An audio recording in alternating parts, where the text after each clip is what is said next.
The eagerly anticipated clash for the UFC bantamweight title between the champion Petr Yan and Aljamain Sterling was something of a dud, wasn't it? I mean, look, I loved the fight while it lasted, but nothing shatters a bout's conclusion for me more than a completely unexplainable DQ like that. I can handle doctors' stoppages, draws, and whatever else can get in the way of a pivotal contest and getting that resolution, but when Yan's knee connected on the jaw of Sterling in that fourth round, immediately I knew that this was going to be one toxic aftermath, no matter which way it went. So let's unpack exactly what happened inside the octagon as these two elite 135-pound fighters battled for the right to be called champion, because I would like to focus on the fight itself for a bit. I know the bout's shocking conclusion was enough to distract from the 15 or so minutes that preceded it, but all in all there was still a lot to take in from what we saw. Yan, as you would expect, was patient, methodical, and increasingly deadly as he warmed into the matchup. His shot selection is truly a joy to behold in there, and I think his watertight defense served as the perfect foil for the high-volume offensive game that Sterling was always going to bring to the table. And I did like what we got from Aljamain at certain points. Swarming a fighter like Yan was always going to be an interesting route,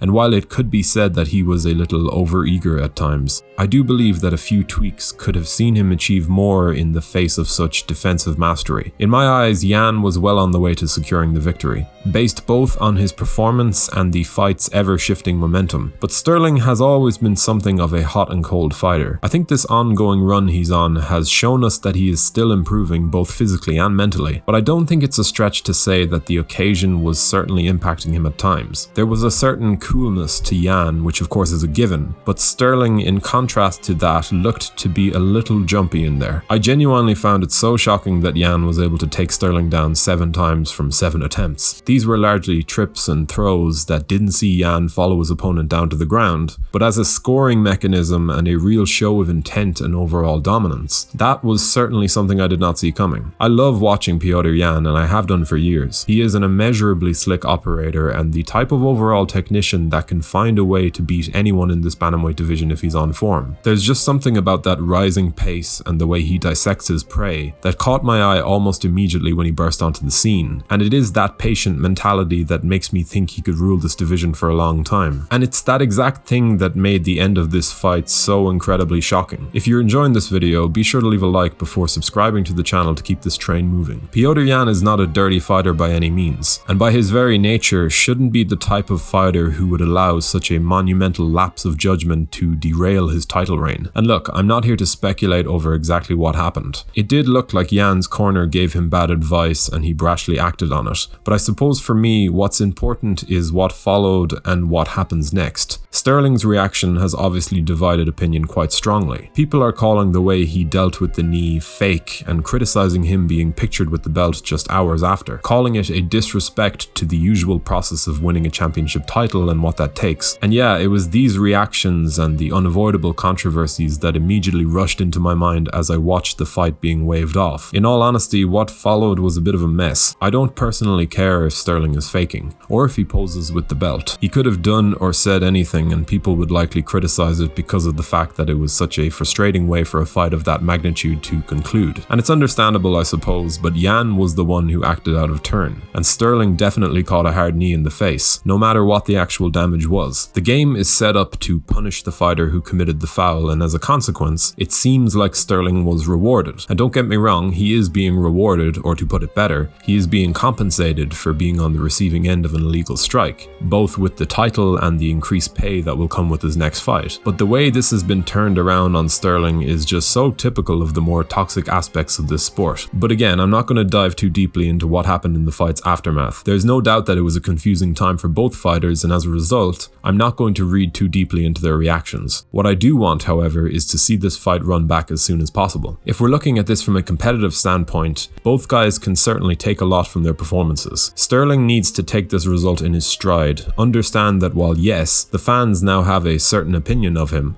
As always, they are easily swayed fight by fight. He might be the target of criticism right up until he makes that walk again, but as much as that may wear on him, he will need to find an added level of mental fortitude that in many ways seemed to escape him in the exchanges of that first bout. I don't know that for sure, and I know how Jan can make certain fighters look when he's tuned in, but I've seen Sterling at his best, and I think there was a certain level of confidence missing from his execution of his game plan. In terms of what Petr Yan can do, he did seem to be pulling ahead of Sterling to the point that I could have envisaged a finish later in that round or in the fifth. He did look incredibly sharp in there, bringing to the table a level of swagger befitting a champion. I am backing Jan to comprehensively win back his title whenever this fight is rescheduled, based on the cage time he has already built up in there with Sterling. I feel like Aljamain has his work cut out for him, both inside the octagon and with the pressures that will come with being the first disqualification crowned champion in UFC history. If he can pull it off, it'll be an incredible achievement, but no matter which way it goes, this is certainly a rematch that I am eagerly anticipating for late 2021. What's your take on the controversy that shadowed the battle for the bantamweight belt? And who do you favour to get the job done in the inevitable rematch between these two? Be sure to let us know in the comment section below. We always love to hear from you guys. If you enjoyed this video, leave a like before subscribing to the channel so you can stay up to date with all of our latest uploads. Thank you for watching.